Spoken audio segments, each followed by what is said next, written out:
Ladies and gentlemen, good evening and welcome to KiniFlash. Nibong Tebal MP Mansor Othman is currently recovering after a mid-speech collapse in Parliament. Mansor Othman collapsed mid-speech while debating the Budget 2020 in the Dewan Rakyat today. After a long pause, he slurred his words and began to sway on his feet. Fellow parliamentarian Wong Chen, who was sitting next to him, grabbed onto him before he fell to the ground. Usaha-usaha yang terlibat teruk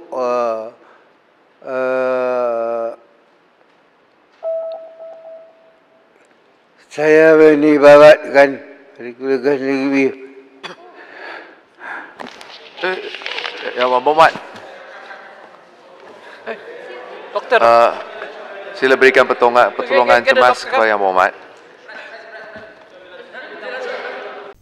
When Mansor was brought out of the hall in a wheelchair a few minutes later, he appeared to be wide awake, alert and smiling as he was wheeled into the Parliament clinic. Deputy Prime Minister Dr. Wan Azizah Ismail, who had gone to the clinic to check on Mansor's condition, said the doctor had said that he was okay but would be transferred to a hospital for a more thorough examination. Boleh dan doktor yang kata dia okey, mungkin sikit tekanan darah turun sikit semasa tu dan dia dah pulih alhamdulillah. Tapi dia mesti ikut prosedur akan di refer kepada hospital untuk check up sepenuhnya. UMNO's Sembrong MP Ahmad Hussain said Pakatan Harapan leaders accusing him of trying to form a backdoor government should talk to Prime Minister Dr. Mahathir Mohamad. Hishamuddin added that if Harapan indeed had proof of attempts to form a new government through defections, it only goes to show that the coalition is facing internal problems. When asked if he supported Mahathir to serve a full term as Prime Minister, this is what he had to say. That's why the PM is their leader, not mine. So they should be talking to their PM. So all these backdoor governments and all that, you need the support of the PM. Even if there is proof, at the end of the day, they need to talk to the PM. And Tun Mahathir is their leader. So why want to blame UMNO and BN and Sembrong? Prime Minister Dr. Mahathir Mohamad said that it was a near miracle that Malaysia was not bankrupted due to the damage done by the previous kleptocratic regime. In his keynote address at the ISIS Malaysia Praxis Conference called Malaysia Beyond 2020 in Kuala Lumpur today, he said that the damage was not just financial but institutional as well. While one MDB is without doubt a monstrosity, we will never be able to fully fathom the damage it caused the nation. Beyond the corruption and the financial shenanigans, the whole machinery of government was subverted and weakened. Mahathir also spoke on Malaysia's relations to China. He said that while Malaysia regards China as a friend and the Belt and Road Initiative has benefited the nation, it is not for Malaysia to promote Beijing's ideology to our children. Mahathir said this in reference to attempts to circulate a comic on the Belt and Road Initiative by former DAP activist Hugh Kwan Yao in schools, which the Education Ministry has put a stop to.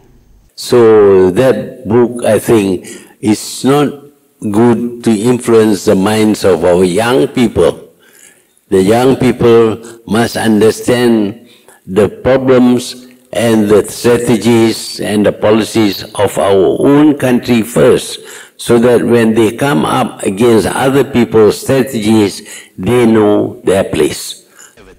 Mahathir said Malaysia supports China's initiatives but cannot do so blindly. He said that while we support the idea of One Belt, One Road, we have yet to find out exactly what this means and cannot just without proper study give 100% support to this idea. Opposition leader Ismail Yaakob has hit out at Pakatan Harapan for alleged vote buying ahead of the Tanjung Piai by-election, despite excuses from its leaders to justify that the allocations announced for the constituency were merely a coincidence. Rubbishing the accusations, Ismail said that the Harapan government had 1.5 years to announce whatever allocations they wanted and questioned why they are only doing so now. Pergi sana umum 4 million, 5 million, for what? Why now? Why not before the election? Dia dah menang 1.5 year. Patutnya dah umum lah benda yang patut umum. Tapi tunggu before election. Yesterday, Agriculture and Agro-based Industry Minister Salahuddin Ayub announced 3 million ringgit in upgrades to 3 jetties in Tanjung Piai and said that it was to fulfill the late MP's wishes. Salahuddin, when met by journalists at the Parliament lobby today, defended this announcement.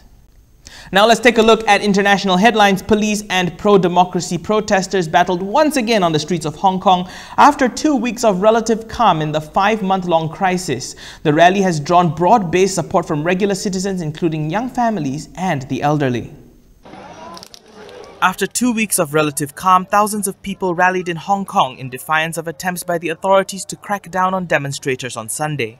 The Civil Human Rights Front, which had failed to obtain police approval to hold the march, said about 350,000 people participated. The rally drew broad-based support from regular citizens, including young families and the elderly, but a more radical faction of largely young protesters later clashed with riot police. Crowds occupied several districts and smashed a number of businesses linked to China, including banks, a bookshop and other stores.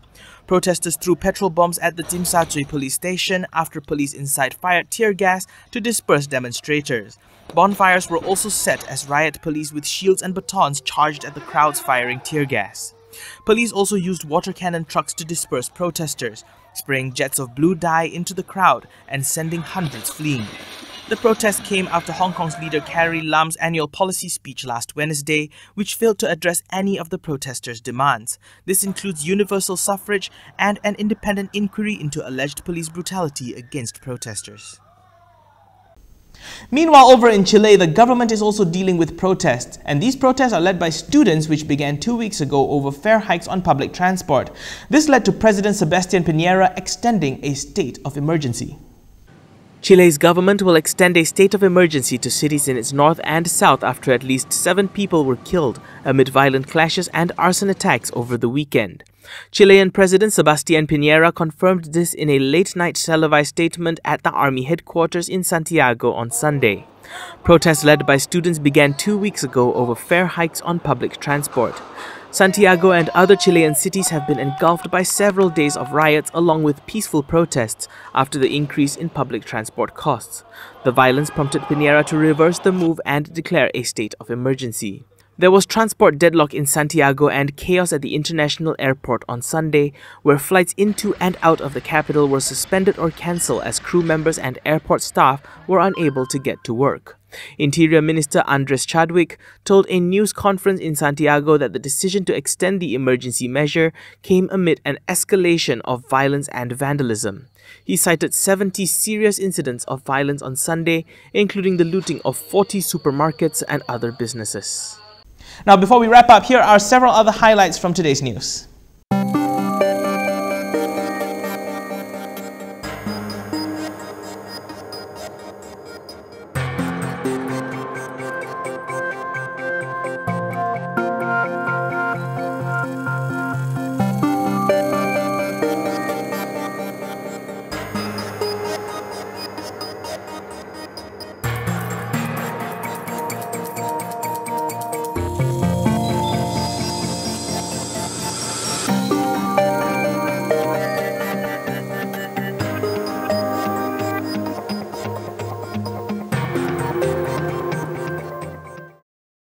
That's all we have time for, ladies and gentlemen. For more stories, log on to KiniTV.com. You can also follow us on Instagram, Twitter, YouTube, Facebook and Dailymotion for the latest news.